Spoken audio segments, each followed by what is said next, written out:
They handed my own mail to the mailman like I was staff. They introduced me to a broker as the housekeeper. They set a moving box on my own kitchen table.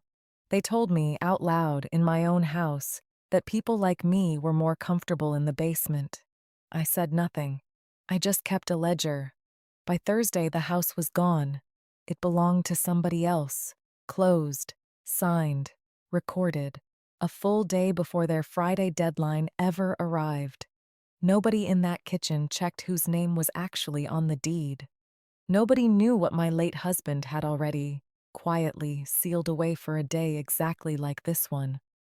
It sat in a lawyer's safe 2 miles off, waiting on a shelf like something patient. He'd put it there years before any of this ever happened, long before anyone thought to ask me where I planned on sleeping in my own house. Then, on a bright Sunday morning, a young woman set down a cardboard box on my kitchen table. She smiled. "Let me take you back 6 weeks. You people are more comfortable in the basement anyway," Brianna said. She set a folded moving box on the kitchen table, like she was doing me a kindness. Marcus stared at his coffee. He said nothing at all. I did not look up right away. I had a property tax ledger open in front of me, 3 columns, a mechanical pencil in my right hand. I finished the line I was on before I answered. 31 years of second-grade report cards had taught me that much. Finish the sentence, then deal with whoever interrupted you. "I heard you," I said. "Good," Brianna said. "Because Marcus and I talked, and honestly, the parlor floor just makes more sense for us. We need the light for the plants." Marcus did not say a word. He was 31 years old. I had raised him since he was 9. I had sat up with him through a broken arm, a suspension, his father's funeral. Right now, he was studying the inside of his coffee mug, like it held an answer to a question nobody had asked him out loud. "The basement has a window," Brianna added, like that settled something. "It's not a dungeon." I set the pencil down. I folded my hands, the way I used to fold them in front of a room full of 7-year-olds, right before I said the one thing they actually needed to hear. "This is my house, Brianna." "Technically," Brianna said, drawing the word out, "it's family's house, and I know Charles left it to you on paper, everybody knows that. But paper's not really the same as belonging somewhere, is it? Marcus grew up here. His father built the place. I think it's fair to say we all have a stake in how it gets used going forward." "It's family's house," she added again, smiling the smile of a woman who has already decided the conversation is over. "And family shares." I looked at her a long moment, 30 years younger, sitting at ease in Charles Calloway's kitchen chair. A woman who had never once helped pay a bill in this house. Then Brianna picked up her phone. Still standing right there, she dialed a friend. Laughing, not lowering her voice at all, she said the neighborhood used to be all people like her. "It's better now, honestly," she added. The words landed on me the way a slap lands on skin that has felt one before. Not shocking, just familiar, just tired. A small violence dressed up as small talk. "Friday," Brianna said, hanging up. "That gives you plenty of time." Marcus finally spoke. "Bree, maybe we should—" "It's fine, baby," Brianna said, patting his hand. "Denise understands. Don't you, Denise? You people are more comfortable in the basement anyway. I already said that. I don't know why I have to keep saying it." I finished my column, $300 reconciled to the penny, same as I reconciled it every quarter for 8 years. I closed the ledger. "I understand plenty," I said. Brianna took that for agreement. She kissed the top of Marcus's head and left the kitchen humming. Phone back at her ear before she cleared the hallway, already telling someone the parlor floor would finally read the way it should once certain things were cleared out. I sat with my ledger and a box I had not asked for. I did not cry. I had not cried in this kitchen since the morning I found Charles on its floor 3 years earlier, and I was not going to start now over a piece of cardboard. I had grown up 2 neighborhoods over. My mother cleaned other people's houses in Park Slope for $9 an hour. My father worked the docks at the Brooklyn Navy Yard. I had learned early, at my mother's kitchen table with the good dishes locked in a cabinet for company that rarely came. The world would try to tell a black woman exactly where she belonged: in a room, in a line, in a house. And the correct answer was never to raise your voice. The correct answer was to know precisely where you stood, on paper, and let the paper speak when the moment came. I had gone to Brooklyn College on a partial scholarship, $1,100 a semester. I worked the switchboard at a downtown insurance office to cover the rest. I came out the other side a certified teacher at 22. Hired the same year by PS 21, 3 blocks from the house I would one day live in. The house I'd one day be told did not belong to me. I taught second grade there for 31 years, without missing more than a handful of days. I kept every one of my students' names in a composition notebook I still had in a box upstairs. 411 names. By my own count, the last time I'd added them up. I married Charles Calloway at 30, a widower 11 years my senior, with a 9-year-old son and a transit authority pension. He was still 15 years from collecting. I remembered the first time I ever stood in that kitchen as anything other than a guest. The summer before the wedding. Charles teaching me how the pilot light on the old stove liked to be coaxed rather than forced.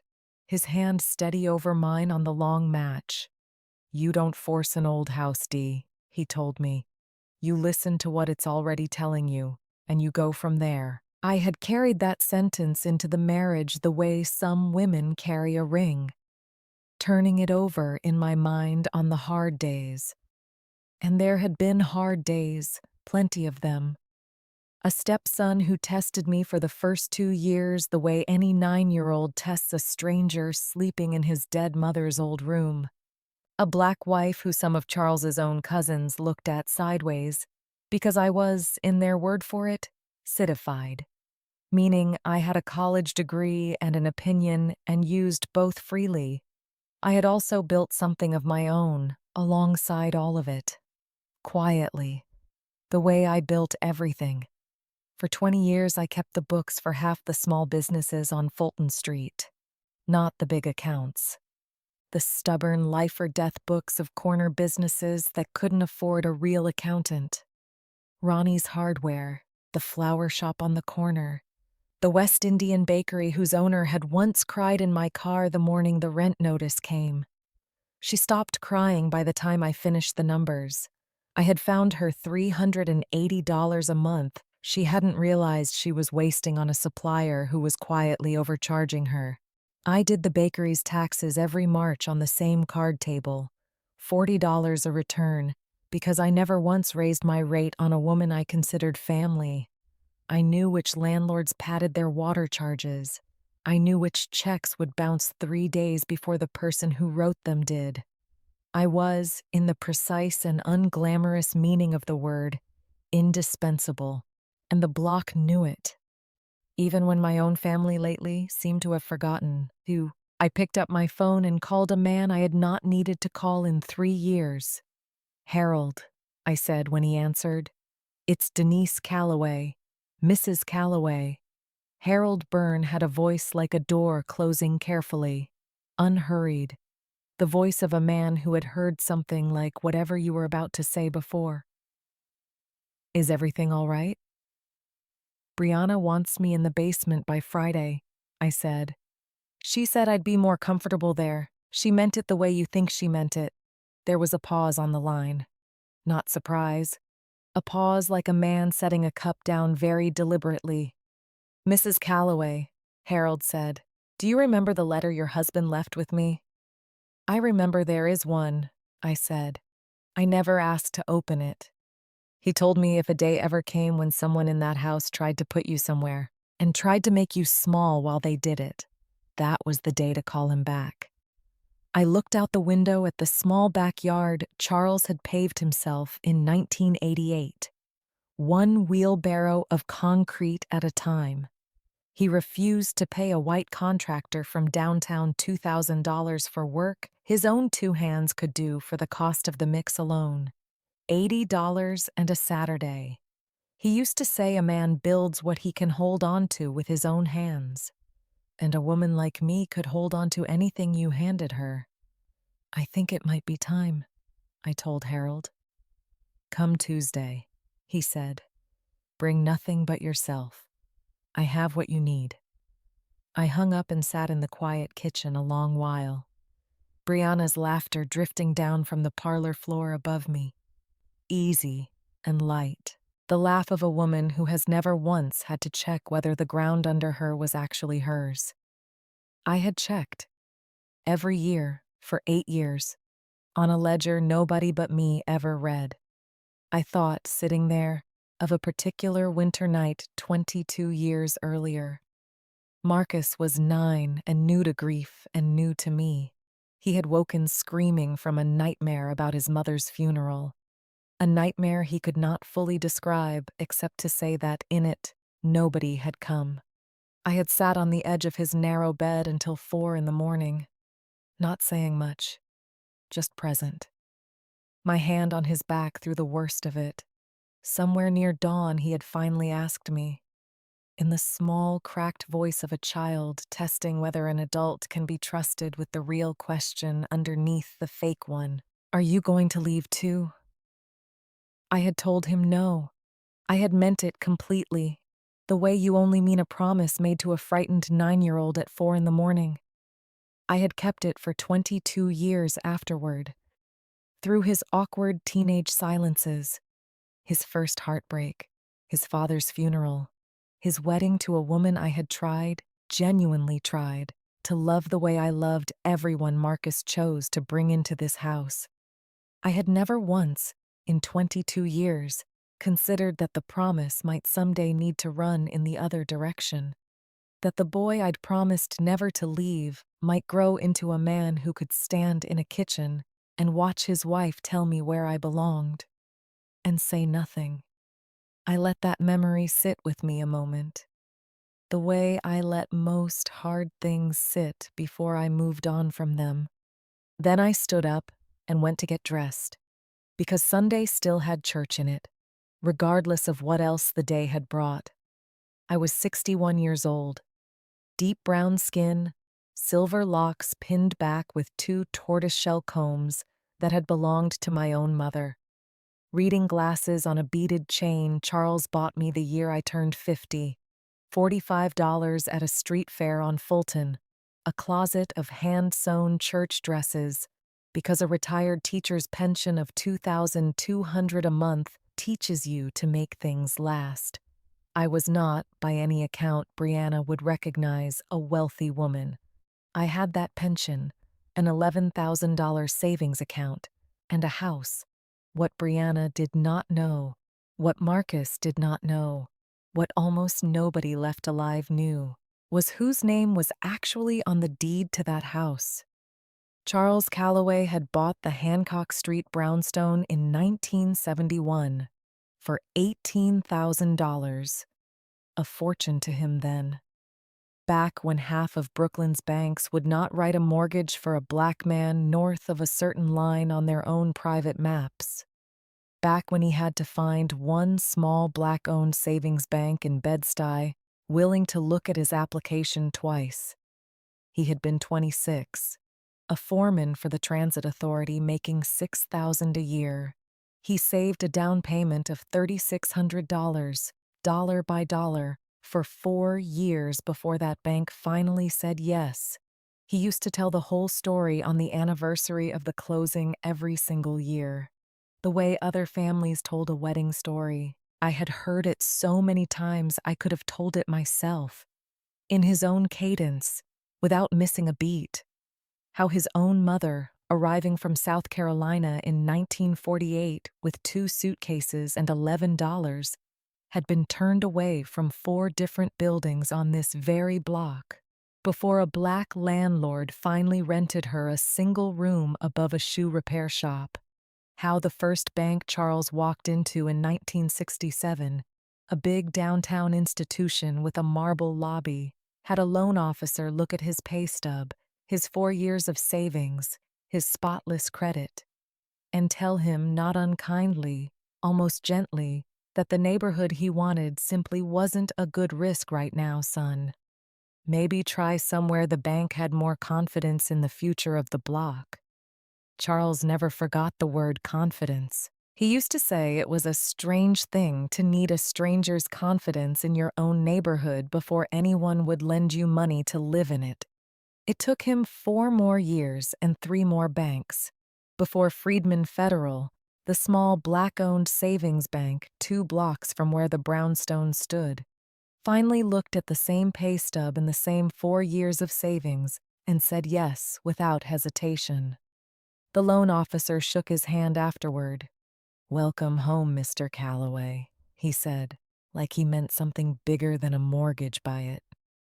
Charles kept the framed letter of approval in his workshop until the day he died, yellowed at the corners, $18,000.00, typed in careful triplicate.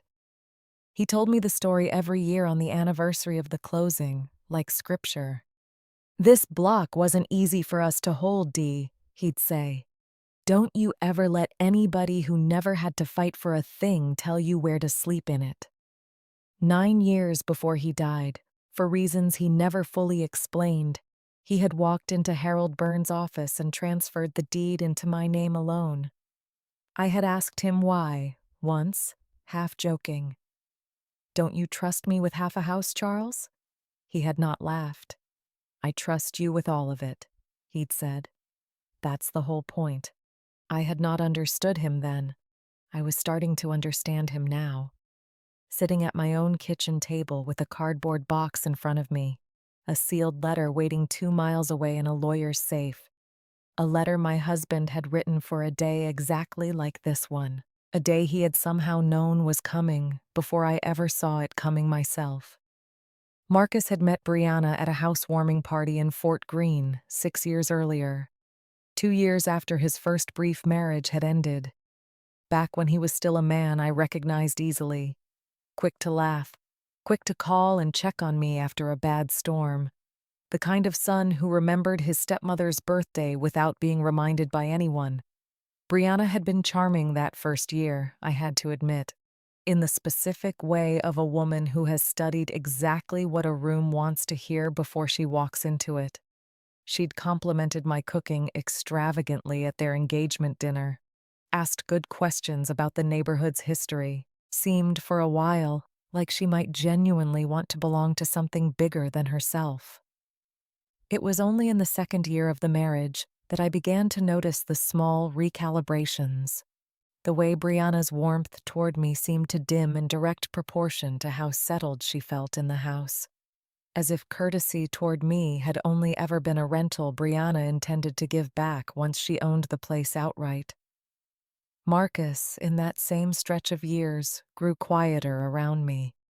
Not cold, exactly, just increasingly absent, in the particular way of a man trying not to notice something he doesn't yet have the nerve to name. I had chalked it up for a long time to the ordinary friction of a new marriage finding its shape. I understood now, sitting with the box in front of me, that I had been watching a slower version of exactly what happened on this Sunday morning, playing out over 6 patient years instead of 6 weeks. I stood up, put the ledger back in the drawer where it lived.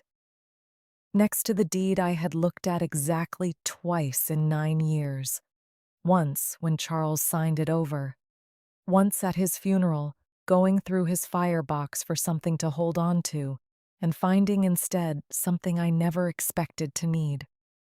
I did not move the box. I left it exactly where Brianna set it, folded and empty on the kitchen table, and went upstairs to dress for church, the way I did every Sunday of my adult life. In a house that had never once, not for a single day, belonged to anyone but me. That evening I sat in the third pew from the front at Mount Olive Baptist, the way I had every Sunday for 30 years. I found myself listening to the choir with half an ear, turning the morning over in my mind with the other half. The way I used to turn a stubborn column of numbers that refused to balance. My sister Yvonne leaned over during the closing hymn and whispered, "You look 100 miles away, Dee. What happened?" "Later?" I whispered back. "I'll tell you Tuesday. I need to see a man about a letter first." Yvonne, who had buried 2 husbands of her own and did not scare easily, studied my face and nodded once, the way people do when they've learned that I only say later about things that matter enough to wait for. The 2 of us had grown up sharing a bed in our mother's apartment until Yvonne was 17. In the 60-odd years since, neither of us had ever once needed the other to explain a mood in full before offering support for it. Yvonne squeezed my hand once, hard, during the benediction. That was all either of us needed to say for the rest of that Sunday. It was a language older than either of our marriages, older than the church itself in some ways, built one small, unspoken kindness at a time, across a childhood neither of us talked about much anymore, because there wasn't much good in it except each other. Tuesday morning, I rode the train to Fulton Street, up the narrow stair above a check cashing place to Harold Burns' office, a room that smelled of old radiator paint and had one fern that had outlived 3 mayors. Harold came out himself, a tall, careful man near 70 in a gray cardigan, and he did not say hello first. He said, "I wondered if this day would come." Charles said it might. "It came," I said. "And it came with a word I haven't heard said to my face in a long time, not since before you and I met." Harold's jaw tightened. He did not ask me to repeat it. "I'm sorry, Denise. I've heard worse from strangers," I said.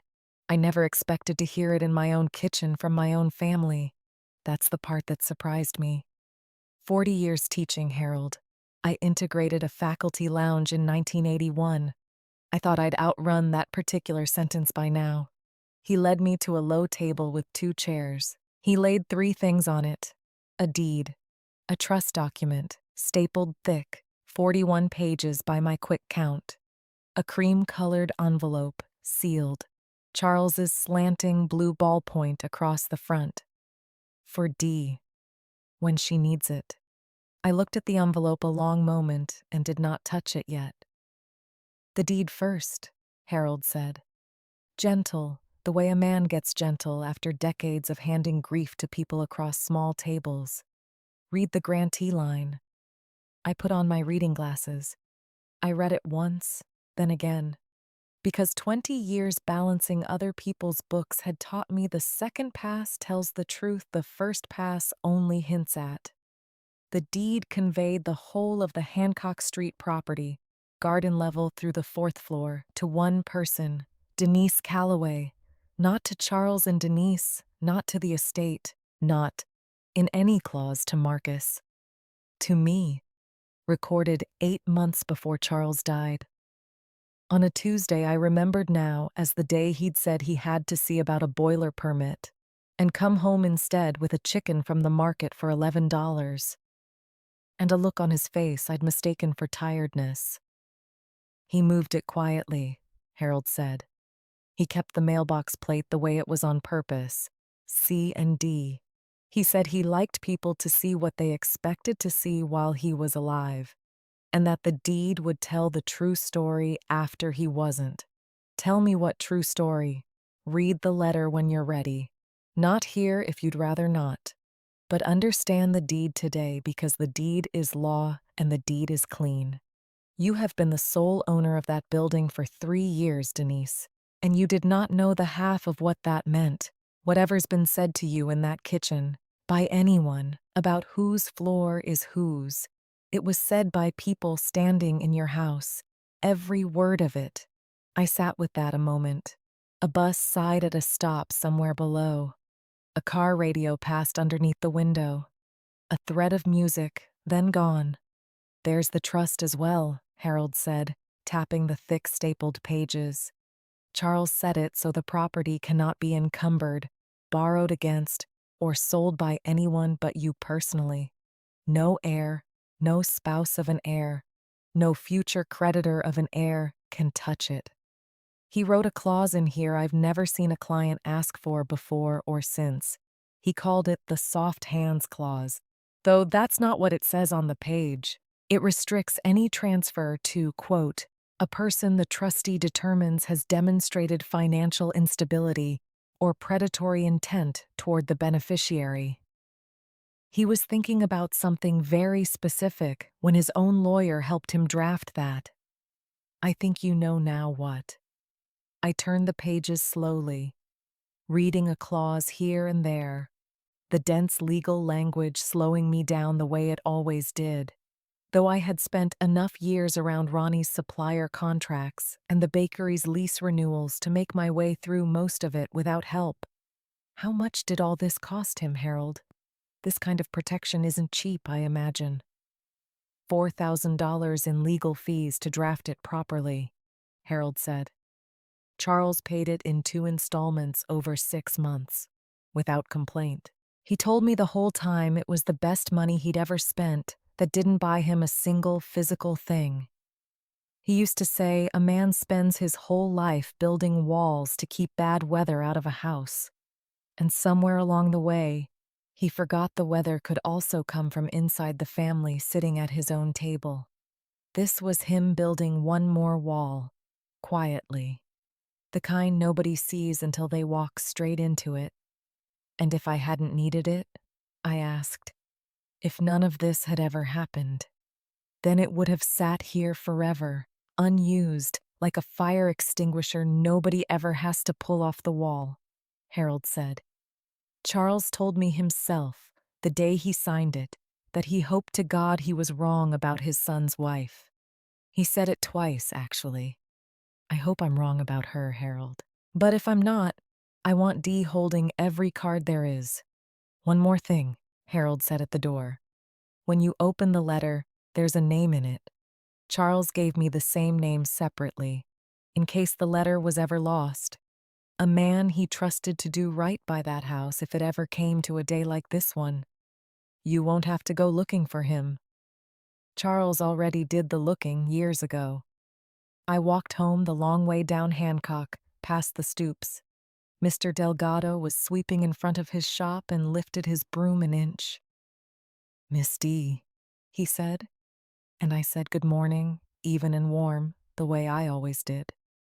Nobody passing me on the sidewalk would have guessed I was carrying the whole building home inside my purse. I stopped, without quite planning to, in front of the wrought iron fence Charles had welded himself the summer Marcus turned 12, teaching the boy to hold a torch steady while he guided the bead.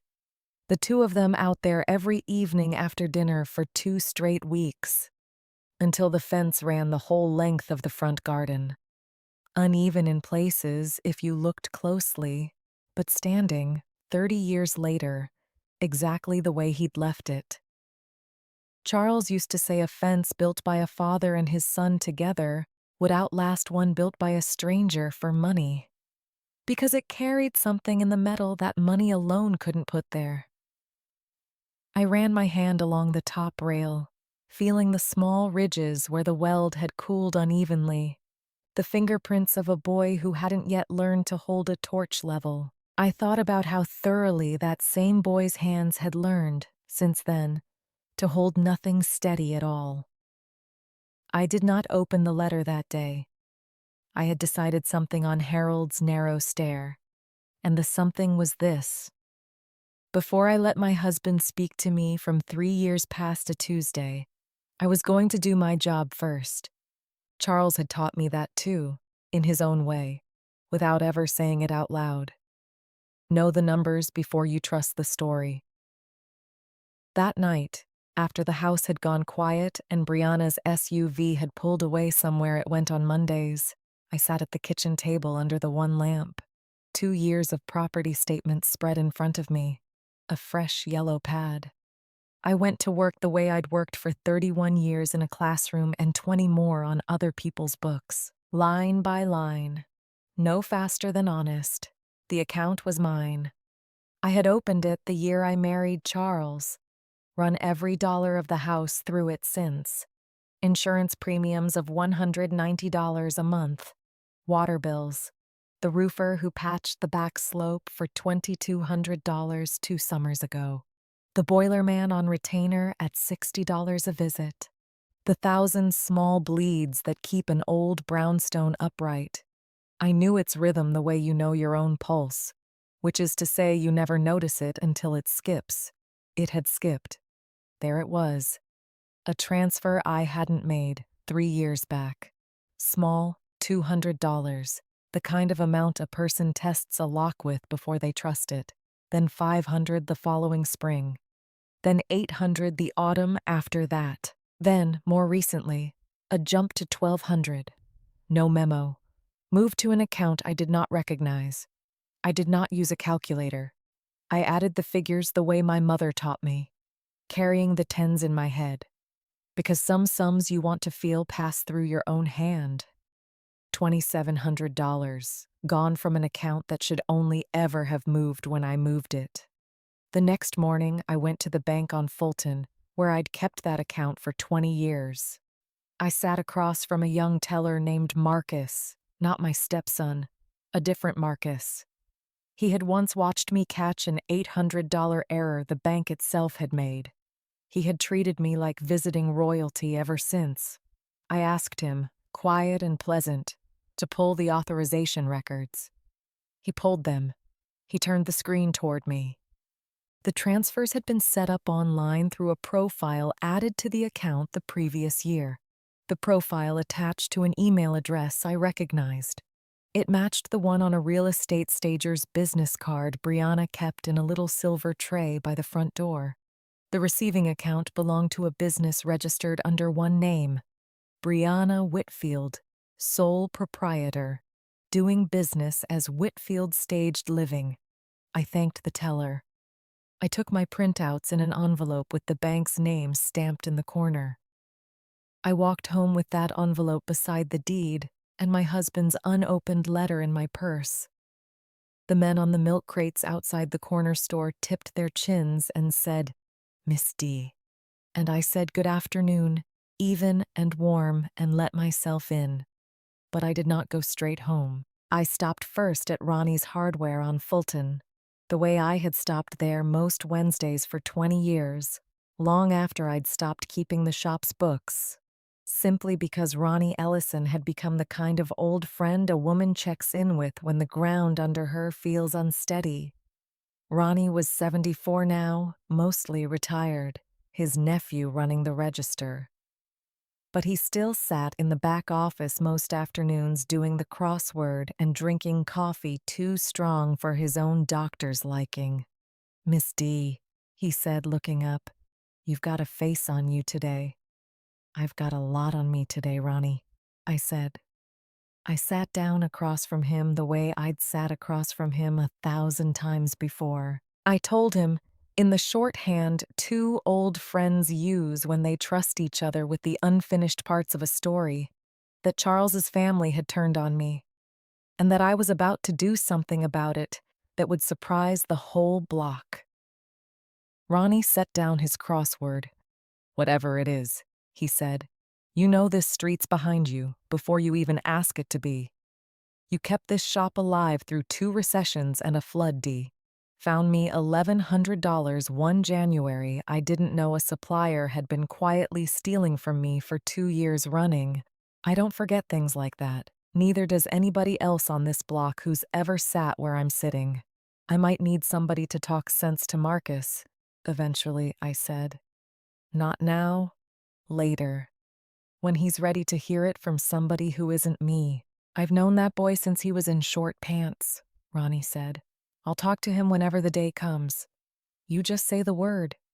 I left Ronnie's with something steadier in my chest than I'd walked in with. I stopped next at the West Indian Bakery 2 doors down. Odessa Charles, the owner, wrapped up a slice of rum cake without being asked and pressed it into my hands the way she always did. On the house. The way she'd been doing it for 15 years since the morning I found her that $380 a month hiding in an overcharging supplier's invoice. "You look like you need this more than usual today." Odessa said. I might, I admitted, and did not explain further, because Odessa had never once asked me to explain further, only ever offered cake and a chair, and the quiet understanding that some weeks a woman needs both more than she needs conversation. I sat down that evening and finally opened Charles's letter, because I understood now that the numbers and the letter were the same conversation, arriving from two different directions at the same locked door. There were 2 pages, folded together, his slanting hand leaning into the wind the way he always wrote. D. If Harold's put this in your hand, then it went the way I was afraid it might, and I'm sorry I'm not there to stand next to you. So let me stand here instead, on this paper. I read on, the lamp humming its small electric hum, the pipes ticking as the heat cycled down upstairs. You married me when Marcus was 9 and his mother 3 years gone. You did not have to love that boy. You did anyway, year after year, with a patience I never had in me. So understand I tell you what I'm about to tell you, because I loved him too, not despite it. Marcus has soft hands, Dee, not cruel. Worse than cruel for a thing like a house. Pliable. He bends to whoever leans on him hardest and calls the bending peace. I used to think a good woman would steady that in him. Then I met the one he chose. I watched her walk through this house once, before we ever married, sizing the rooms with her eyes, telling me how charming the neighborhood was becoming now that it was turning around. I knew what she meant by that, Dee. Same as you'll know it if she ever says a version of it to your face. I've lived 80 years in a country that keeps finding new soft ways to say the old hard thing. I recognized it the first time I heard it out of that girl's mouth, dressed up as a compliment. I pressed my palm flat on the page a moment, the way you press something that wants to curl back up on itself. So I took care of it. The letter went on. The year before you're reading this, I went to Harold. I moved the whole of it, garden to roof, into your name alone. I built a trust around it like a fence, so no hand soft or hard could borrow against it or sell it out from under you. I left the mailbox plate the way it was on purpose, C and D, because a man likes to keep the peace while he's alive. But peace bought on a lie about who owns the floor is just trouble paying interest. I was not going to leave you here to pay it without telling you exactly where the money was. I turned to the second page. If it's gotten bad enough that Harold's put this letter in your hand, then they've made their move. A family that turns on you for a house is a family that shouldn't get to keep it. I won't have you fighting them floor by floor for the next 10 years. You've balanced everybody's books but your own long enough. So here's the last thing I'll ask, and it's the only selfish thing I've asked you in 30 years. Let it go. Sell it. Take what it's worth. $1 million, or better if the market's kind to you. Walk out that front door a free woman with the plate in your coat pocket. Let the house fall on whoever was really holding it up. That was never them. It was always you. And there, in the blue ballpoint, was a name. Sell it to Reverend Otis Freeman and his wife Carol, over on the block behind the church. Otis was a postal carrier on this route for 30 years before he retired, and Carol taught Sunday school to half this neighborhood, including, I believe, Marcus himself, when he was small. I already spoke to Otis, years before you're reading this. He knows the house. He knows the numbers fair. He gave me his word over pound cake at his own kitchen table, and Otis Freeman is a man whose word outlives the cake. The house was always yours, Dee. I knew his hands were soft and hers were hard, and I knew yours were the ones holding the whole thing up the entire time. Let it down easy. You were provided for. You were loved the whole way through, even in the years you thought you were the only one watching. Especially those years. Charles. I folded the letter back along its old creases.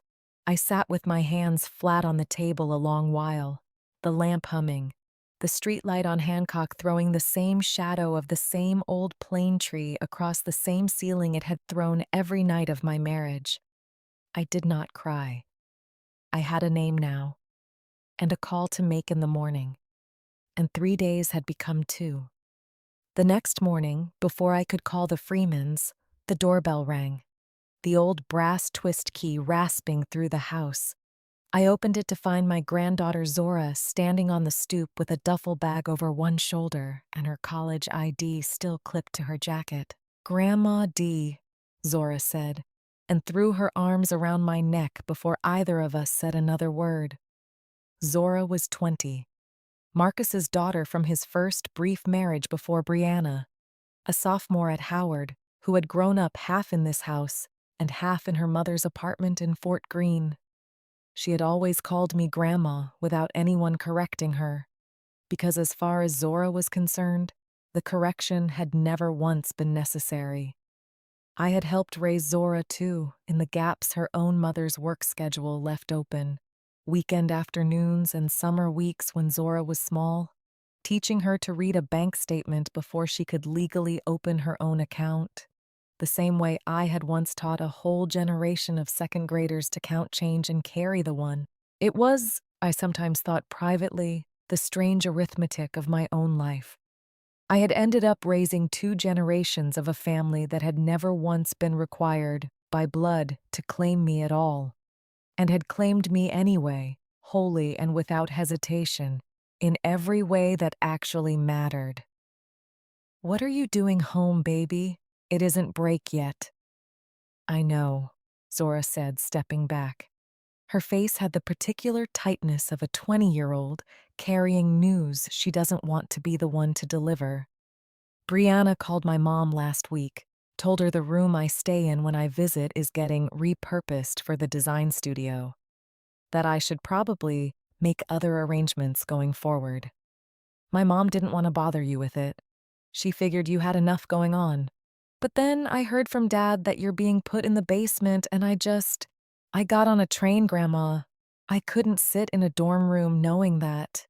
I felt something in my chest tighten and then, strangely, ease, because here at last was a witness I had not gone looking for, arriving entirely on her own.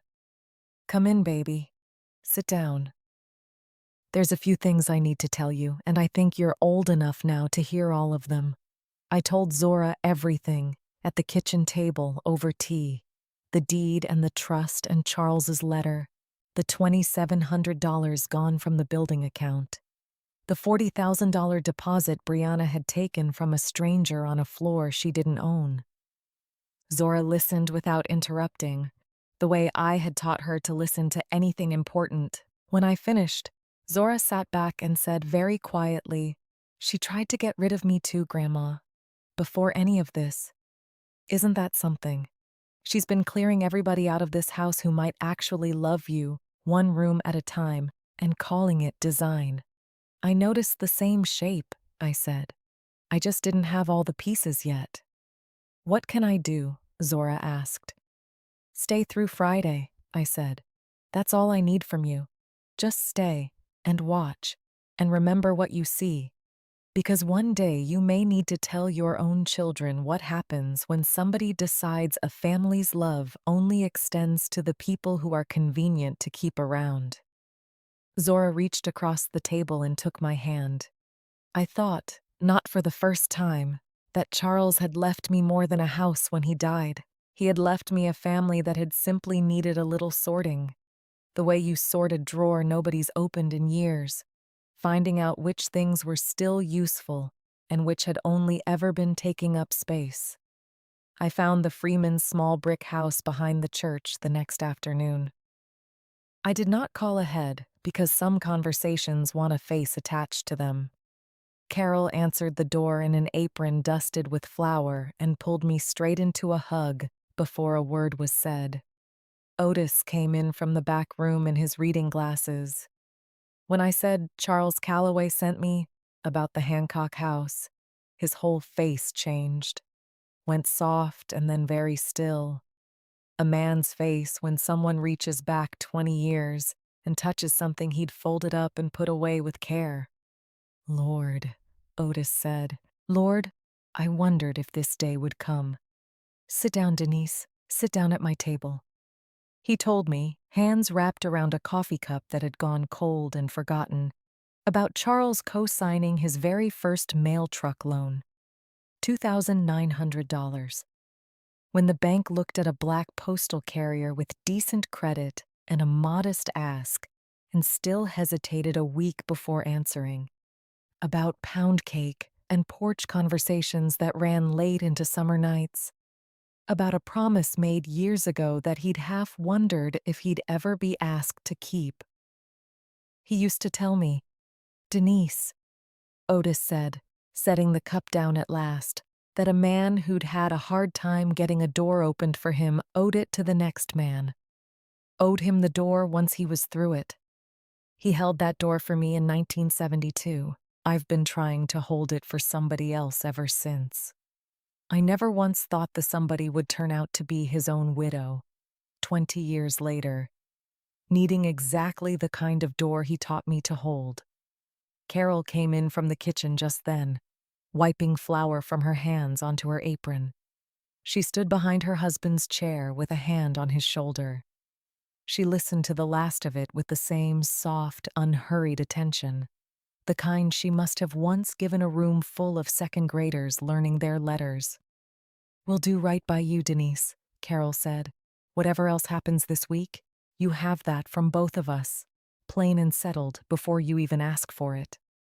What day, Denise? Otis said. What day are we doing this? Thursday, I said. It has to be Thursday. He didn't ask why. He looked at the steadiness in my face, the calm of a woman who had counted something all the way to the bottom. He nodded. Carol and I have been putting a little aside for years, truth told. $40,000 a year out of the church pension fund we manage ourselves, in case Charles's family ever needed a hand instead of a handout. We can do $1,100,000 on Thursday, cash, clean, and I won't haggle a widow on a dead man's promise. It's fair, I said. The last appraisal Charles had done, before he passed, put it at $980,000. You're offering above that. Then it's fair to both of us, Otis said. He took my hand in both of his, the way you'd hold something you intended to be careful with for a long time. Before I left, Carol pressed a foil-wrapped plate of pound cake into my hands, still warm from the oven, and walked me all the way down to the front gate. You come back to us whenever you need to, Denise, whether there's business to discuss or not, Carol said. This church has been holding a space for you longer than you probably realize. We just never had the right reason to say so out loud until now. I think I'm starting to understand that this whole street has been holding a space for me, I said, longer than I ever gave it credit for. I just needed a Friday deadline to notice it properly. That evening I called my sister Yvonne, the way I'd promised I would after church. I told her the whole of it while Yvonne listened without a single interruption, which for Yvonne was practically a religious act. When I finished, Yvonne was quiet a long moment. You know what gets me, Dee, Yvonne finally said. It isn't even the basement. Lord knows I've heard worse than a basement in my 70 years on this earth. It's that she said it standing in Charles Calloway's kitchen. That man crossed picket lines with a bullhorn in 1969, so his son could go to an integrated school 3 blocks from that very stove. And this child stood there and told his widow where her kind belonged, in the house he broke his back paying for. I know it, I said. You going to be all right, doing this, selling the whole thing? That house has 30 years of you in it. It has 30 years of me holding it up, I said. Those aren't the same thing, Vonnie. I found that out this week, going through the paperwork. A woman can spend 3 decades keeping a roof from falling in and never once be asked if she wanted to keep standing under it. Then let it fall on somebody who never held a hammer, Yvonne said. There was something fierce and satisfied in it that made me laugh out loud for the first time in 6 days. Call me Friday morning. I want to hear every single word of it. And I mean every word, Dee. Don't you dare summarize. I'll put you on speaker if I have to, I said, and meant it.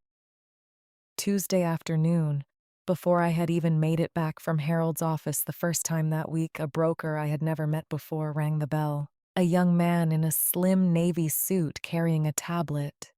Brianna answered the door, bright and businesslike, sweeping him inside for what I would later understand was a walkthrough for the Phantom parlor floor sale. I happened to be coming down the stairs at that exact moment with a basket of folded towels. Brianna, without missing a beat in her sentence, gestured at me the way you'd gesture at a lamp or a side table. And this is, well, she helps keep the place tidy, Brianna said to the broker, smiling. Denise, would you mind finishing up in the hall closet while we walk through? We won't be long. The broker glanced at me, offered a polite, unbothered nod. The nod you give staff. He turned back to Brianna's narration of the crown molding. I stood there for exactly 3 seconds with a basket of towels in my arms. In the house, my husband's grandfather's savings had helped secure 2 generations back. Being introduced as the help in front of a stranger who had no reason to know any better, because the woman doing the introducing had made very sure of it. I did not correct her. I had learned, across 61 years, that correcting a small cruelty in the moment it happens rarely changes the person committing it. It only ever costs the person correcting it a little more dignity than the moment was worth. I set the towels in the hall closet, said nothing, and went back upstairs to keep working the ledger. That evening, when I told Zora what had happened, I used the flat, unbothered voice I saved for reporting facts rather than feelings. Zora's whole face had gone tight with an anger I recognized from my own younger years, before I'd learned to keep it banked instead of burning. She called you the help, Grandma, in your own house. She did, I said, and I let the broker believe it, because it cost me nothing. It will cost her a great deal very soon when the same broker's firm gets a call from a title company asking who exactly owns the property he was just shown around. Zora sat with that a moment. Something in her face settled from anger into something closer to respect. You're playing a much longer game than anybody in this house realizes. I'm not playing a game at all, baby, I said. I'm just telling the truth slower than she is. Zora was quiet a moment longer, turning something over in her own mind. Can I ask you something, Grandma? Doesn't it wear on you, holding all this in without saying a word? I don't think I could do it. I think I'd have said something to that broker's face the second she called you the help. It wears on me plenty, I admitted. I won't pretend otherwise to you, of all people. But I learned a long time ago that the moment you raise your voice at somebody like Brianna, you hand her the story. She gets to walk away and tell everyone how the angry old woman made a scene. I'd rather hand her nothing at all. Let the paperwork tell the story instead, because paperwork doesn't get to twist what actually happened. It just says what's true, plainly, and lets everybody else draw their own conclusions. That's a harder kind of strength than yelling, Zora said. I think people underestimate how much harder. Most people do, I said. That's usually exactly why it works. Zora sat quiet a moment, watching my hands, steady on the tea towel, not a tremor in them. Grandpa Charles taught you that, the paperwork thing, not raising your voice. He taught me most things I know worth knowing, I said. Though I think I taught myself the paperwork part. He just gave me the nerve to trust it. A man who spent 4 years saving $3,600 one paycheck at a time doesn't raise a woman to shout at anybody. He raises her to count and count again and let the number speak for itself when the moment comes. I don't think I have that kind of patience in me, Zora admitted. I think I'd have burned the house down myself by Wednesday. You don't need my kind of patience, baby, I said. You have your own kind coming. It just hasn't found its shape yet. Mine took 61 years to finish building. Yours is going to look different, and it's going to arrive faster because you're starting with more than I ever had at your age. A grandmother who already did the hard math for you. I hope so, Zora said. I hope I get to be half as steady as you are someday, when it actually matters. You already are, I told her. You got on a train the second you heard where they wanted to put me. That's not a small thing, Zora. That's the whole thing, actually. Everything else is just details working themselves out around it. Your grandfather would have said the exact same if he were sitting here instead of me. Wednesday, before the closing, I did the thing I had promised myself I would not skip. The thing 31 years of teaching and 20 of bookkeeping had taught me never to skip. I sat down that night at the same kitchen table and let Brianna cook dinner for the family. An ordinary Wednesday dinner, roast chicken and greens. Zora still there and quietly watching everything with the sharp, unblinking attention of a 20-year-old who has just learned how much can hide behind a dinner table's small talk. I asked one quiet question after another, the way I used to draw a shy student out of a shell, and I watched Brianna answer every one of them wrong. How's the studio doing? I asked, passing the greens. Incredible, actually, Brianna said, cutting her chicken. We just closed a huge project. Multi-unit. I can't say more, NDA and all that, but it's going to put Whitfield staged living on a completely different map.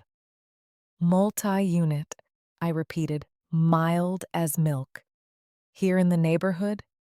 Closer than you'd think, Brianna said, and smiled at Marcus. A private little smile.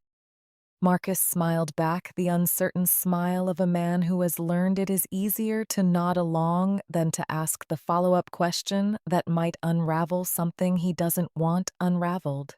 Investors are very excited. We're talking Saturday for the first closing. Saturday, I said. That's soon. Everything's soon in this business, Brianna said, waving her fork. You have to move fast or someone else moves first. Zora, who had been quiet through most of dinner, spoke up then, her voice light and curious in a way that made me want to reach across the table and squeeze her hand. What's the address, Brianna? Of the multi-unit. Maybe I know it. I've been all over this neighborhood my whole life. Brianna's fork paused half a beat too long over her plate. We're actually not supposed to disclose the address until the investor packet goes final. Legal thing. Sure, Zora said, easy as anything, and went back to her chicken. But she caught my eye across the table for exactly 1 second. In that second, the two of us agreed without a single word. Brianna had just failed a very simple test. In front of the one person at the table who was actually paying attention. I nodded and ate my chicken and said nothing more about it. Though under the table my foot was tapping out the arithmetic of the last 3 weeks, the tape measure in the parlor, the stranger with the clipboard, the phone calls behind the almost shut door. We own the building outright, free and clear. I understood now, watching Brianna's face glow with a confidence built on nothing at all. I was looking at a woman standing on a floor that had already given way beneath her, and did not know it yet. Later, after Brianna and Marcus had gone up to bed, Zora was washing the last of the dishes. She said quietly, without turning around from the sink. She's not going to see it coming, is she? Whatever it is you're not telling me yet.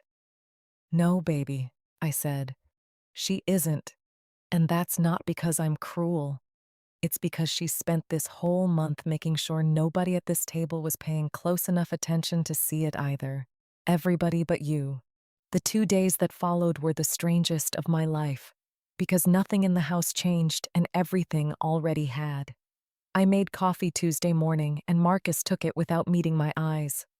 I watched him not look at me and felt the old ache settle into something quieter, because I finally understood the not looking was the whole of him. Brianna was everywhere and bright as a blade. Walking the parlor with a tape measure Tuesday afternoon, narrating into her phone about finally getting this space back to how it should read. Wednesday, a stranger with a clipboard came through.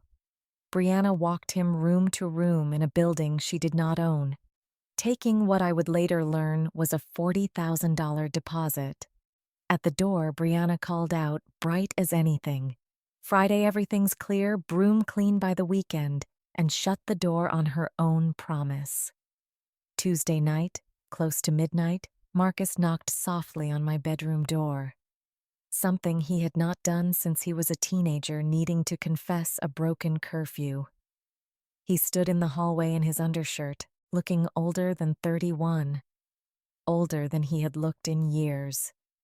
"I know this is wrong, Dee," he said, low, so his voice wouldn't carry down the stairs.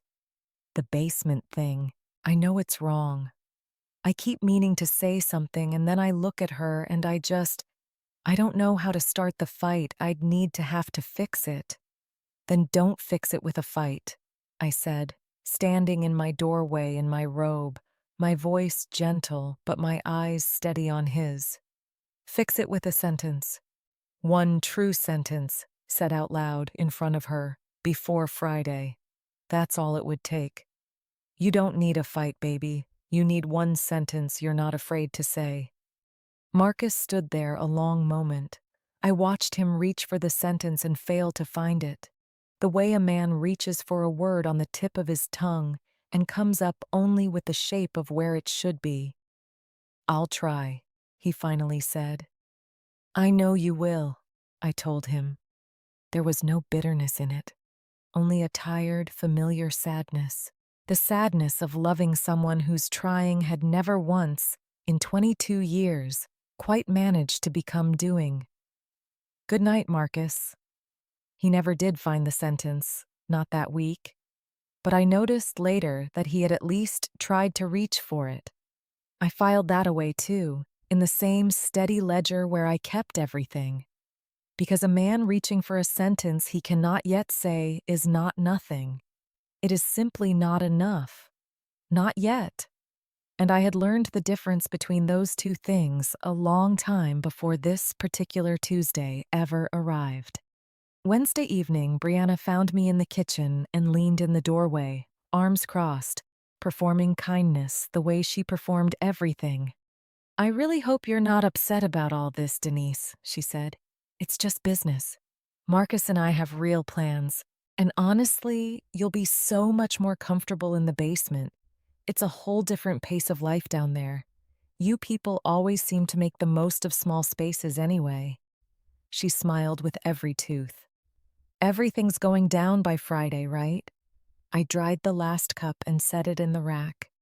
I did not raise my voice. "Everything will be settled by Friday," I said. "You have my word." Brianna took that for surrender. The way she took everything she never bothered to read all the way through. She went to find Marcus, her heels climbing the stairs of a house she had already spent in her mind twice over. Before the sun came up Thursday morning, I walked the 6 blocks to Cypress Hills Cemetery, the way I did on the anniversary of nearly every important date in my marriage. Though this was not an anniversary of anything except a decision I'd made in my own kitchen a week earlier. Charles's headstone was simple granite, his name and his dates, and a single line underneath that I had chosen myself 3 years ago. He built what his hands could hold. I stood there in the gray pre-dawn light, with my coat collar up against the October chill. I did not pray exactly, because my conversations with God tended to run more like conversations with an old colleague who already knew the situation and didn't need it explained twice. "I'm selling it today, Charles," I said out loud, to the stone, to the quiet rows of other stones around it, to nobody and everybody. "I know you told me to."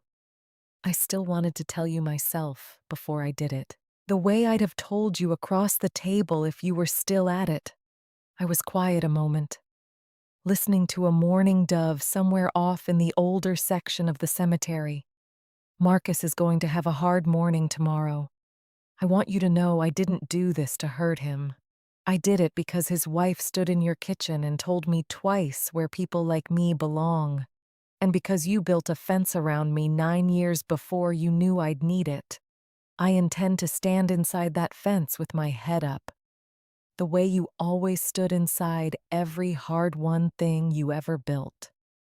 I touched 2 fingers to the top of the headstone, the way I did every visit, a small private ritual 30 years old now. I turned to walk back toward Hancock Street as the sky went from gray to pale gold behind me. Thursday morning, I put on my good coat and rode 2 stops to a title office on Fulton, with the deed in my purse and Charles's letter against my ribs. Otis and Carol Freeman were already there in their church clothes. Harold Byrne sat at the end of the table with the trust papers squared in front of him.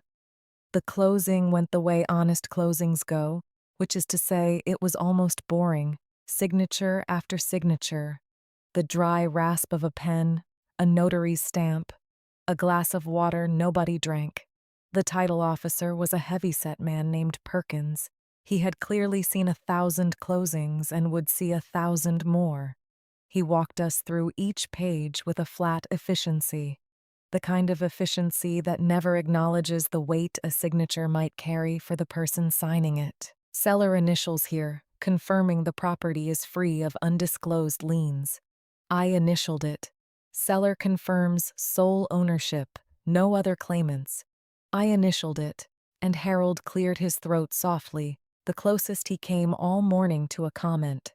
Buyers confirm receipt of the trust termination and release, dated this morning, releasing the property from the restrictions established in 2017. Otis and Carol both signed. Carol's pen looping her signature, the same careful schoolteacherly way she'd taught 2 generations of Sunday school children to write their own names.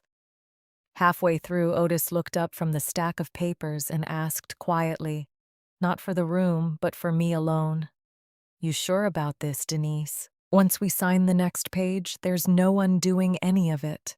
Not without a court and a year and a great deal more heartache than either of us wants." "I've been sure since a Sunday morning 6 weeks ago," I said. "I was sure before Charles's letter told me I had permission to be sure. I just needed the letter to tell me I wasn't doing anything he wouldn't have wanted." "Then let's finish it," Otis said. Perkins slid the next page across the table without comment, the way a man slides a plate across a diner counter, entirely unaware that what he was passing along was the end of one family's chapter and the beginning, quietly, of another's. At 17 minutes past 4 in the afternoon, a clerk downtown keyed in the last of it. The record took the Hancock Street brownstone, garden through 4th floor, mailbox plate and bay window, and the basement door under the stairs. It passed out of my name and into the names Otis and Carol Freeman for $1,100,000. Recorded, stamped, time marked, 4:17 p.m., Thursday. I wasn't taking the house from anybody. I had simply, after 3 years and 31 before that, stopped holding the roof up. Otis walked me down to the sidewalk after, into long gold October light, and pressed a single key on a paper tag into my hand with both of his. "You sleep in your own bed tonight, Denise.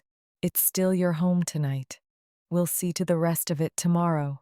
Proper, legal, with me standing right beside you. What time do you expect the morning to get interesting?" I looked down the block toward the church, the light going copper on the windows. I thought of a folded moving box, a deadline handed to me over a Sunday kettle, a sentence I had been made to swallow twice before Brianna even finished saying it once. "She told me Friday," I said. "I'd say 9 o'clock ought to do it." That night I called Harold one more time, to walk through exactly how Friday morning would go. He told me something I had not let myself think about directly until then. Denise, he said, I want you to understand what happens once that deed is read aloud on that stoop. It isn't only about you and Marcus and Brianna anymore. Once title changes hands and Otis's attorney runs the standard search, anything filed against that address in the last year comes up automatically. If Brianna's told the truth to her buyers about owning that building, nothing happens. If she hasn't, it's going to surface whether any of us want it to or not. I know, I said. I need you to be at peace with that before tomorrow. This isn't going to stay a family matter once it starts. I looked out at the plane tree shadow on the ceiling one more time. Harold, I said. I raised that boy from 9 years old. I have tried, every day for 3 years, to give his wife more grace than she has ever once given me. I am not doing this to punish anybody. I am doing this because a woman stood in my kitchen and told me, twice, where people like me belong. I did not choose what happens next. She did. All I did was stop protecting her from it. That's fair, Harold said after a moment. That's more than fair. I've sat across from a great many people at moments like this one, Denise. I can tell you plainly, most of them are angrier than you. Fewer of them are as certain. You've done the harder work already. Tomorrow's just paperwork catching up to what's already true. Friday morning came up clear over Hancock Street. The kind of October light that finds every strip of brass on every door and makes the whole block look freshly polished. I was up before 6. I made coffee in the kitchen that was no longer mine, though the kettle didn't know that and the cups didn't either. I stood at the window watching a bus sigh to a stop at the corner and let down an old man with a folding cart. I had slept in my own bed the way Otis told me to, and slept well, which surprised me. I had braced for the last night under this roof to weigh on me. Instead, it had been the lightest I'd felt in 3 years. Zora came down to the kitchen at 7, already dressed, and sat with me at the table without saying much of anything. Just present, the way she'd promised to be. You nervous, Grandma? She finally asked. No, baby, I said. I did the arithmetic 3 times. It's going to add up the same way every time I check it. Nervous is for numbers you haven't finished counting yet. At 8:45, the parlor was full of Brianna's mourning. A clipboard, a travel mug. 2 men in work boots came with a hand truck and a roll of moving blankets. Hired to carry my whole life down a narrow flight of stairs to a room under the staircase. The bedroom set goes first, it's heaviest, and please be careful with the molding. The molding is original, Brianna was saying, as if the molding belonged to her, as if any square inch of it did. Marcus stood by the cold fireplace with his hands jammed in his jacket pockets, eyes on the rug. The boy of 9 grown into a man of 31, who still could not lift his face to the woman who raised him. Zora stood near the window with her arms crossed, watching Brianna direct the movers with the flat, careful attention of someone memorizing a scene for later. I came down the stairs in my good coat, calm as a Sunday, and Brianna looked up and smiled the smile that showed everything. There she is, Brianna said. I had the men come early so we could just rip the bandage off, you know? Quick and clean. You said everything would be settled by Friday. I love that you've got such a good attitude about all this. I did say that, I answered. And it is. That was when the doorbell rang. It was an old bell, a brass twist key Charles had refused to modernize for 40 years. It made the same dry mechanical rasp it had made for my entire marriage. Brianna made a small, annoyed sound and went to answer it herself, because the door was hers now. The floor was hers. The molding was hers. Expecting the locksmith, expecting the world to keep handing her whatever she'd already decided belonged to her. Otis Freeman stood on the stoop in a pressed, dark suit. unhurried and broad-shouldered, a leather folder in his hands. Beside him stood Harold Byrne in his gray coat with a single page held flat. Behind them, one step down, a young man in a windbreaker I didn't recognize. Behind him, a woman with a folder pressed to her side. Brianna's smile held 1 second too long, the way a smile does when the face behind it is still catching up. Behind the small crowd on the stoop, drawn by the sight of a gathering the way any Hancock Street morning eventually draws a small gathering of its own, Mr. Delgado had stopped sweeping his sidewalk 2 doors down and stood watching, broom still in hand. One of the men from the milk crates outside the corner store had wandered up as far as the bottom step, arms crossed. He took in the scene with the unhurried curiosity of a man who has seen a great many dramas play out on this block. He knew the shape of an important one when it started to form. "Good morning," Otis said. "I'm looking for the household at the Hancock Street brownstone." "I own it." "I'm sorry," Brianna said. The brightness in her voice had a hairline crack running down the middle of it now. "You own it. I think you've got the wrong address. This is a private residence. We're in the middle of a move. I have the right address." He did not raise his voice. He had the patience of a man who'd waited a lifetime for one phone call. "Mr. Byrne, would you read this family what was recorded?" Harold lifted the single page into the clear light. Bill of sale and transfer of deed. The property known as the Hancock Street brownstone, Bedford-Stuyvesant, Brooklyn. Seller, Denise Calloway, sole owner of record. Buyers, Otis and Carol Freeman. Consideration, $1,100,000. Recorded Thursday, 4:17 post-meridian. He lowered the page. "It is final. It is on file with the county. As of yesterday afternoon, the Freemans own the floor you are standing on." For a moment, the parlor was so quiet I could hear the bus pulling away from the corner. Brianna's mouth opened and shut. "That's not— No," she said. "That's not possible. Denise isn't. The deed says C and D, it's a family property."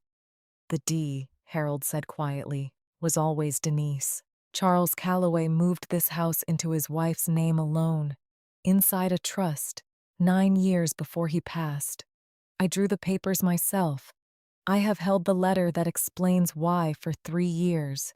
He looked at Brianna over his glasses, not unkindly, which was somehow worse. Only Denise could sell it. And on Thursday, Denise did. Zora stepped up beside me then, not saying a word, just close enough that Brianna could see the two of us standing together. Something in Brianna's face flickered when she registered it. The granddaughter she had tried to quietly write out of the guest room now standing shoulder to shoulder with the woman she'd tried to write into the basement. Marcus had come off the fireplace, staring at me now. Finally, his face stricken open in a way I had not seen since he was a boy. I met his eyes and held them and did not look away, because I had been waiting 3 years for him to do exactly this. "Dad left it to you," Marcus said. "Just you." "He did," I said. "And you sold it," he said, voice failing and catching, "yesterday, knowing," I said, "that I was told to have my things in a cellar by this morning, and knowing what I was told while I was told it. Yes, it might have ended there, a family undone on its own stoop." Except the young man in the windbreaker climbed the last step, folder in hand, his face not stricken but furious in the contained way of a man who has been robbed politely. "Are you Brianna Whitfield?" he said. It wasn't really a question. Whitfield staged living. Brianna turned to him and I watched the second floor fall out from under the first. "I don't. Who are you? This is a private— My name is David Ortiz. In March, I put down a $40,000 deposit on the parlor floor unit you sold me in this building. I have the contract you signed. It names you as owner." He held up the folder. "I came this morning because your title company called mine yesterday afternoon. Imagine my morning, finding out the woman who sold me a home has never owned a single brick of it. Before Harold could answer him, the woman standing one step below David Ortiz spoke up for the first time. Her folder was pressed hard against her chest, like something she was afraid might be taken from her too. "And I'm not the only other one either," she said. "My name is Priya Anand. I put down 35,000 in April on the top floor unit. My husband and I sold our own apartment in Queens to make that deposit. We have been sleeping on an air mattress at my sister's house for 6 weeks because we were told we'd have keys by now. And he isn't the only one," Harold said. There was iron under the careful, dry voice now. When the Freeman's attorney ran the title search before closing, county records turned up 3 signed presale agreements and a construction loan, all executed under Whitfield Staged Living, all representing this address, all signed by a woman claiming sole ownership of a building she never held title to. My office was obligated to report it. A fraud review opened this morning. The lender who floated your construction loan has been told the borrower never held title. I understand they're calling the note as we speak. That loan, for the record, was for $190,000, drawn against a building you were never entitled to pledge. Brianna's face had gone the color of the morning light, which is to say no color at all. One of the movers had already stopped pretending not to listen and was quietly wheeling the hand truck back toward the door. The way working men leave a job that has just stopped being a job. "Marcus," Brianna said, turning to her husband. The bright, managing voice scraped down to something small and thin. "Tell them it's a misunderstanding. Tell them we have real plans. Tell them." But Marcus was not looking at his wife. Marcus was looking at the mailbox plate, C.D. Calloway, and then at me. I watched the arithmetic finish behind his eyes at last. Whose name had been forged onto those contracts? Whose ownership his wife had been selling to strangers all spring? In a house where she'd told that same woman, more than once, to her face, that people like her belonged in the basement. Denise Calloway. His wife had not only measured me for a smaller room, his wife had built a business on my name and my ownership. The only reason it had not detonated months earlier. A Friday deadline had finally collided with a Thursday truth. Nobody in this family had bothered to read that truth all the way to the bottom. "You used her name to sell what wasn't ours," Marcus said, very low. "You told her she belonged in the basement so the family would look settled when the buyers walked through. That's what Friday was for." He turned to me, eyes wet now, letting them be. "I let her say that to you. More than once. I sat right there and let her, and I never once said a word, because saying something meant admitting what I already knew." "You're saying something now," I said. It was the gentlest thing said on that stoop all morning. It was also the heaviest. It landed on Marcus like a hand settling on a bowed neck. Otis Freeman cleared his throat, not to interrupt, but to give the family somewhere to put their hands. "Folks, this is going to be a civil mourning, and a lawful one. Nobody's being carried out of here. Mr. Ortiz, Mrs. Anand, my attorney has both your numbers. Your deposits are part of the review. You'll be made whole through the proper channel. The lender will do what lenders do." He glanced at Brianna. There was no triumph in it, only the flat finality of a closing. "The matter of the forged contracts belongs to the county now, not to me and not to Denise." He looked at me. "Mrs. Calloway and I have an arrangement of our own. It's going to be the kindest thing that happens on this street today." He opened the leather folder. Clipped to the new deed inside, it was a one-page lease I had already seen once, at the title office the day before while the notary's stamp was still cooling. A garden-level apartment in the building I had sold. Mine at a token rent of $1 a year for as long as I wanted it. My name on the lease as tenant. The back room with the morning light where I had kept a decade of ledgers, left untouched. You don't have to take it, Otis said. Charles's price set you free to go wherever you please. But Carol's been asking for a woman like you around this church for years, and Bed-Stuy is a poorer place without Miss D on a stoop somewhere close by. So the offer stands. I thought about it exactly as long as it took to look up the block. At the plane trees turning gold. At the old man with the folding cart letting himself in 3 doors down. At the whole stretch of Hancock Street that had said good morning to me for half my life. I'll take the garden, I said. I always did love the morning light back there. There was paperwork after, the way there always is. Brianna went down the stoop with her phone against her ear, her voice climbing a register that found no one on the other end. The movers left without collecting a signature from her at all. Marcus stood on the sidewalk a long while, not knowing which woman to follow. In the end, he followed neither.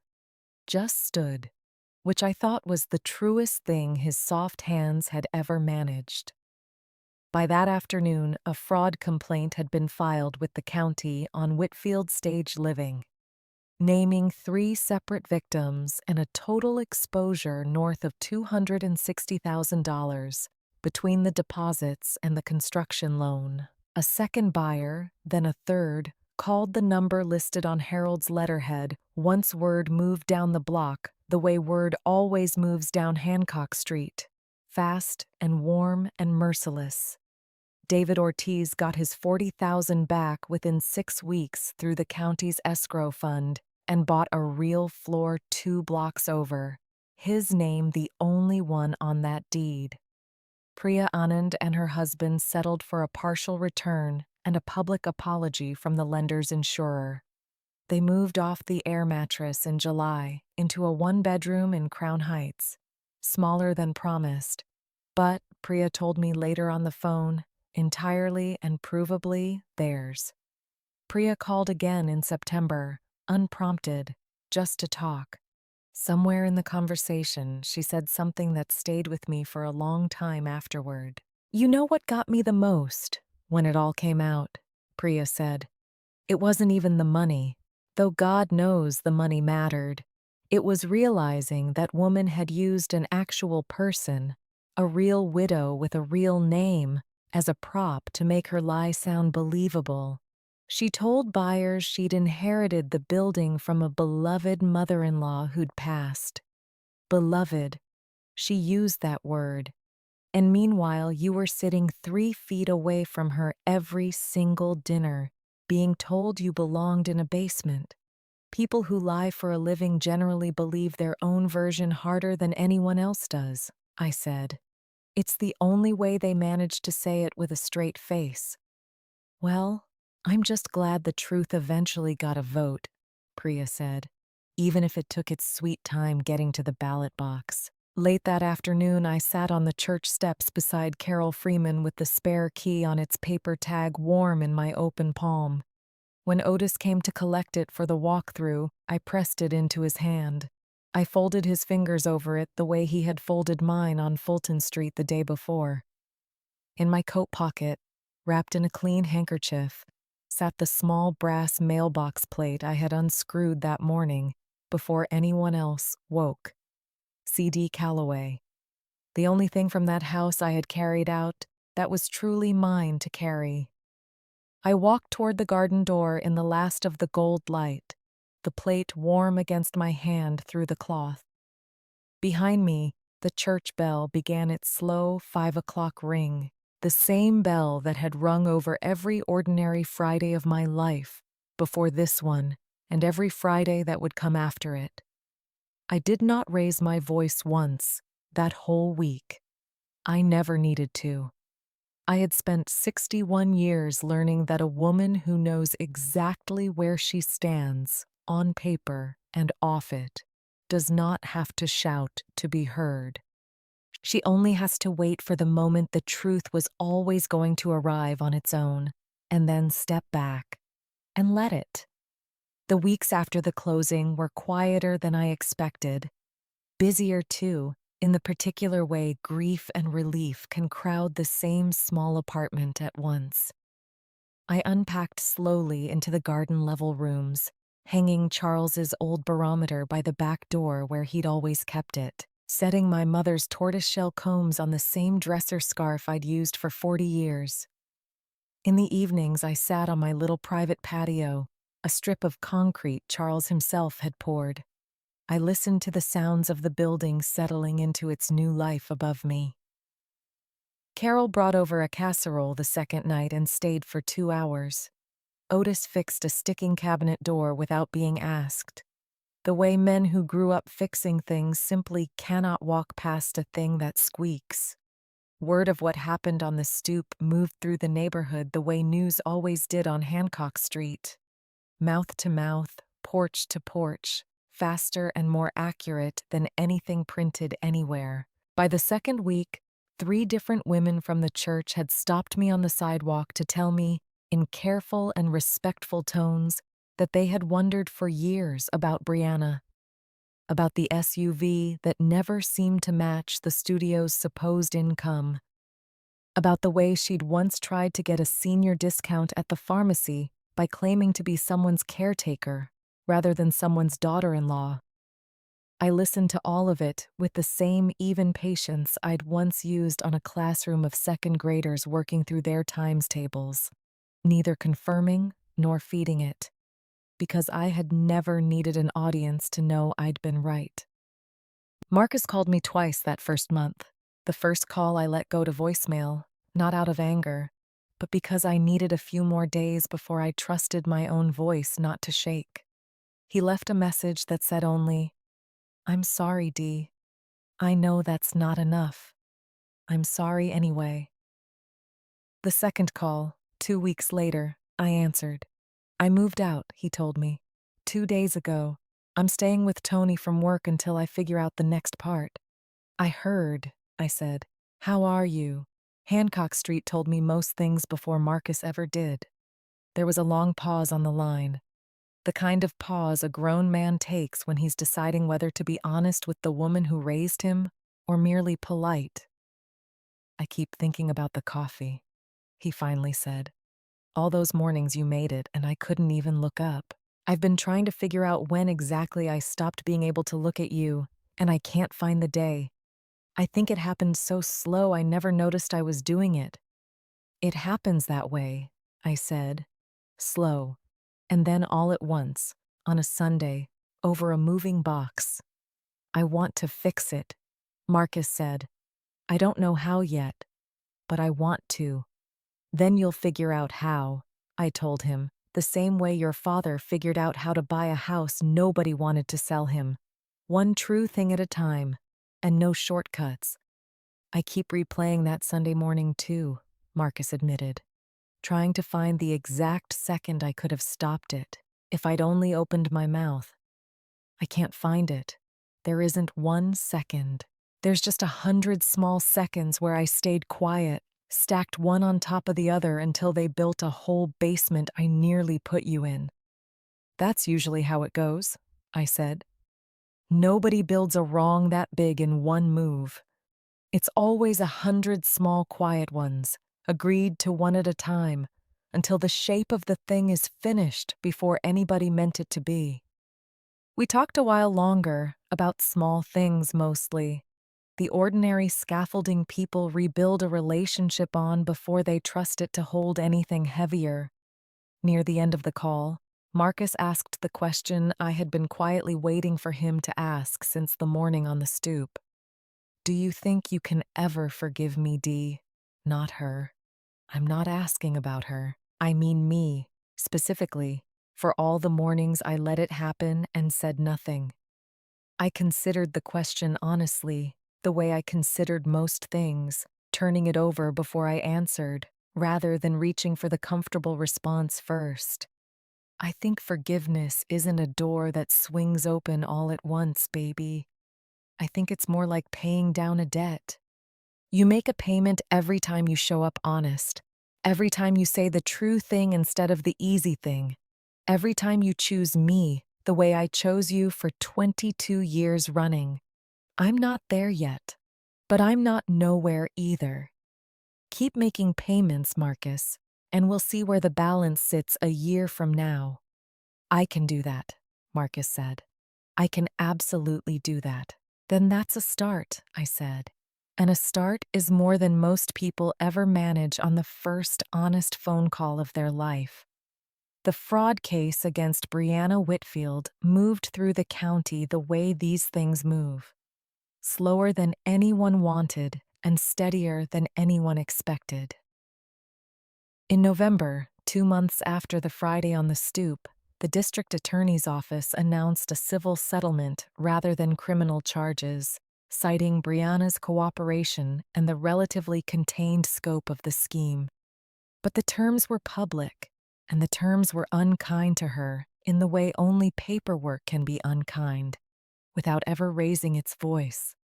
She was ordered to repay the full amount of every deposit she had taken, with interest. A total the county filing listed at $281,000. She was barred for 5 years from holding a real estate license or operating a business involving property transactions of any kind in the state of New York. Whitfield's staged living dissolved that same month.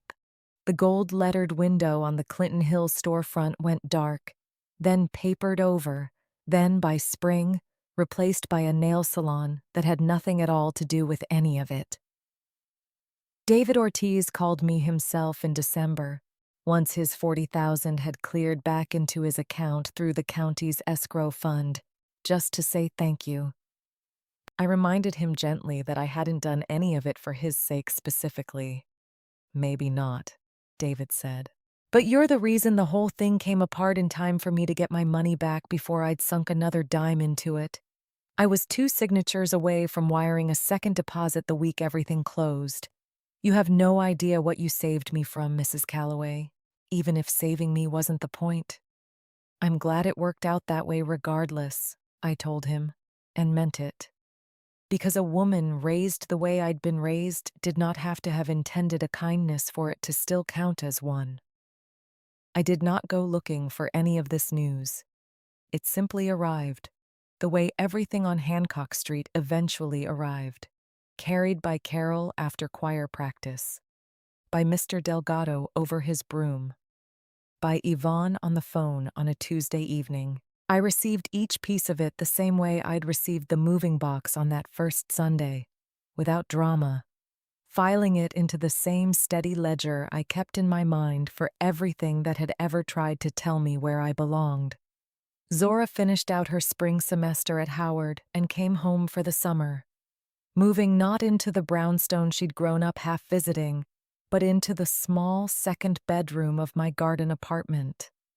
An arrangement neither of us had planned, and both of us settled into within a week like it had always been the obvious answer. In June, Zora got a summer internship at a nonprofit on Nostrand that helped first-time homebuyers in Bed-Stuy navigate closing costs and predatory lending. She came home most evenings full of stories that made me proud in a specific, quiet way. The way you're proud of a thing you helped plant, finally pushing up through the soil on its own.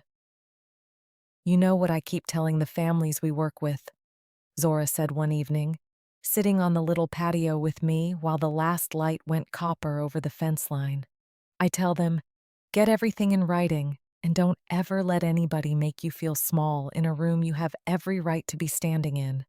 And half the time, I don't even tell them where I learned that. It just comes out of my mouth like it's always been mine. It is yours now, I said. That's how it's supposed to work. Your grandfather taught it to me without ever using those words. I'm teaching it to you the same way. One day you'll teach it to somebody who has no idea where it started. That's not a loss, baby. That's the whole point of a family that does it right. Yvonne came by most Sundays after church. The two of us sat on the patio the way we'd once sat on our mother's fire escape as girls, watching the small comings and goings of a street we both knew by heart. One Sunday in late June, Yvonne brought news that made me set down my tea entirely. Guess who I ran into at the pathmark on Nostrand? Yvonne said. Bridget Okafor. Says Brianna's renting a studio apartment out in Bushwick now, working the front desk at some gym. Says she heard through somebody who knew somebody that the boy she'd been seeing since the divorce papers went through found out about the fraud settlement. Headed for the hills inside a month. I hope she's landed on her feet in her own way, I said, and meant it mostly the way you mean a thing you've had to practice meaning. A front desk job is honest work. Maybe it'll teach her something a design studio never did. You're a better woman than I am, Yvonne said. I'd have wanted her a little more inconvenienced than a front desk, if I'm honest. I got my inconvenience, I said. I don't need hers, too. I just needed my own house back, and my own name spelled correctly on the one piece of paper that mattered. Everything past that is between her and whatever she decides to do with the rest of her life. Yvonne shook her head, half laughing, half marveling. 61 years old, and still the calmest woman on this whole block. I don't know how you do it, Dee. I really don't. Practice, I said. 61 years of practice, and a husband who showed me what patience looked like when it had somewhere real to go. It isn't a gift, Vonnie. Nobody's born with it. You just decide, morning after morning, that today isn't the day you let somebody small make you smaller too. Well, I'm glad one of us decided that, Yvonne said, because it certainly wasn't going to be me. The two of us sat a while longer in the cooling evening. The tea between us had gone lukewarm and forgotten. We watched the street lamps flicker on one by one down Hancock, the way we had every summer evening of our whole lives together, first as girls on a fire escape, now as two old women who had earned every bit of the quiet. The nail salon that eventually took over Whitfield Stage Living's old storefront on Clinton Hill was owned, as it turned out, by two sisters from Trinidad. They'd been saving for their own shop for 6 years. I walked past it most weeks on my way to the church. Each time I did, I felt something settle a little further into place. The way a house settles on its foundation over its first hard winter, quietly, without drama, simply finding its true level at last. On a warm evening in April, 6 months after the Friday on the stoop, I sat on my own small porch behind the garden door, a cup of tea going cool at my elbow. Marcus came by alone, without calling first, the way he used to when he was a boy who needed something and hadn't figured out yet how to ask for it. He sat on the step below me, the way he used to sit as a child. For a long while, neither of us said anything at all. I filed for the divorce, he said finally. 2 months ago. I should have told you sooner. I heard, I said. This street tells me things whether I ask or not. He turned his coffee cup in his hands, an old habit I recognized from 100 kitchen mornings. I keep thinking about all the times you made me coffee that week, and I couldn't even look at you while you did it. You're looking now, I said again, the same 3 words, and this time they landed soft instead of heavy. Because enough time had passed that a wound could finally hold both the hurt and the healing at once. I want to come to church with you Sunday, Marcus said, if that's still something I'm allowed to do. You were always allowed, baby, I said, reaching down to put my hand on top of his, the way I used to when he was 9 years old and scared of a thunderstorm. You just had to decide to look up. We sat together a while longer as the light went from gold to blue over the rooftops. Marcus finally asked the question I had been waiting 3 years for someone in that family to ask me outright. Dad knew, didn't he? About Bree. Before any of us did. He knew the shape of things, I said. He couldn't have told you the particulars. Nobody can see a woman's bank account from a Thanksgiving table, but he could see how she counted a room, and he built a fence around what mattered before he ever needed to. That's the whole difference between a man who loves you and a man who merely says so. One of them plans for the Tuesday he won't be there to see. I want to be the kind of man who plans for that, Marcus said. Then start today, I told him. And don't stop starting every single day after this one for the rest of your life. That's the only trick to it. There isn't a second one.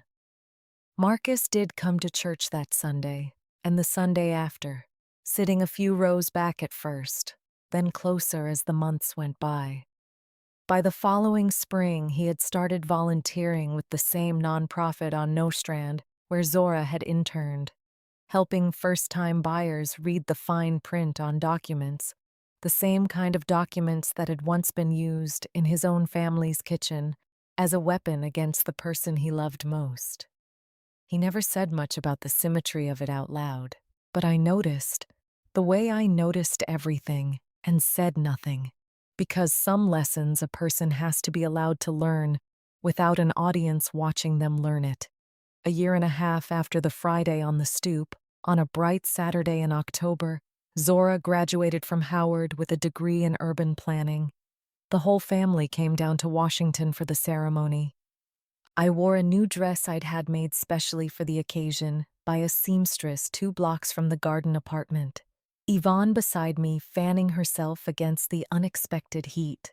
Marcus 3 rows back, holding a bouquet he'd bought at the airport because he'd forgotten in his nervousness to order flowers ahead of time the way I had told him to twice. When Zora crossed the stage and found her family in the crowd, she did not look first for her father, though she loved him. She did not look first for her mother, though she loved her too. She looked first for me, standing tall in my new dress with my silver locks catching the afternoon sun. She lifted the rolled diploma over her head like a trophy meant for exactly one person and mouthed, across the whole distance of that outdoor stadium, "This is yours too, Grandma D." Afterward, at a restaurant near campus, Zora told the table she'd already accepted a job offer, starting in January. A housing nonprofit in Brooklyn, working specifically on fraud prevention for first-time homebuyers in historically redlined neighborhoods. The same kind of work she'd started that summer on Nostrand, but full-time now. Permanent. Hers. "You know where this all really started?" Zora said, raising her water glass in a mock toast, "is a woman who wouldn't let anybody tell her she belonged in a basement. That's the whole reason I do what I do now. I used to think family history was just old stories people tell at dinner. Turns out it's also just like the actual blueprint. You just have to be paying attention at the table." "I was paying attention that whole dinner," I said, smiling. "I remember exactly what you asked her about the address." "I remember too," Zora said. "Best question I ever asked in my whole life, and I didn't even know it yet." The table laughed, warm and easy, the particular laughter of a family that has been through something hard together and come out the other side mostly whole. I sat back in my chair. For one unguarded moment, I simply enjoyed being surrounded by people who had chosen, in the end, to look at me plainly and completely, the way I had always looked at every one of them. Later that evening, walking back to the hotel under a sky just beginning to darken, Marcus fell into step beside me. Yvonne and Zora walked ahead, laughing about something neither of us had caught the beginning of. "She's going to do more good in that job than either of us ever managed in our whole careers combined," Marcus said, nodding ahead at his daughter. "And she got it from you, not from me. I want you to know I see that clearly now. She got the shape of it from Charles, if we're being precise," I said. "I only ever showed her how to hold the shape steady once she had it. That's the whole difference between raising somebody and simply loving them from a distance, Marcus. One of them requires you to show up on the ordinary Tuesdays, not just the graduations." "I'm trying to show up on the ordinary Tuesdays now," Marcus said. "It's harder than the big gestures, honestly. Anybody can buy a bouquet at an airport. Showing up on a random Wednesday with nothing to prove is the actual work." Now you're starting to understand your own father, I said. There was real warmth in it. The particular warmth of watching a debt slowly, patiently, get paid down one honest installment at a time. He always did say the hard part was never the big gesture. It was showing up steady on all the days nobody was watching. We walked the rest of the way in comfortable silence, the kind two people can only share once enough honest words have finally been spoken between them. Ahead of us, Zora's laughter carried back on the evening air, bright and unburdened. A sound I intended to keep hearing for as many more years as I had left to hear it in.